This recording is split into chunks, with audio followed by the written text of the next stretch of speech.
সুন্দর টার্গেট হবে কিন্তু তো ভাই মারের মনে সবক ভালো আছে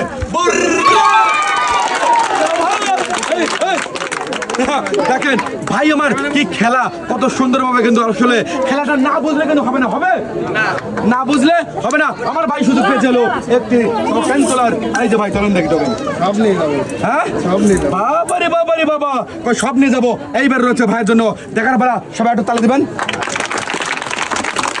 দেখবো আমার ভাইয়ের জন্য কি রয়েছে আমার ভাইয়ের জন্য রয়েছে হলো 2 কেজি আলু 1 কেজি মসুরের ডাল 2 লিটার সয়াবিন তেলের বোতল আর 1 কেজি রয়েছে হলো আটা এই যে ভাই এখানে দাঁড়াবেন এই যে আপনার পুরস্কারটা বুঝে নেবেন এখানে দাঁড়ান এই যে 1 কেজি আটা রয়েছে 1 কেজি মসুরের ডাল 2 কেজি আলু 2 লিটার সয়াবিন তেলের বোতল এই যে কেমন লাগতেছে ভালো লাগতেছে সবাই একটা জোরে তালি দিবেন চলে যাবেন এই সাইড দিয়ে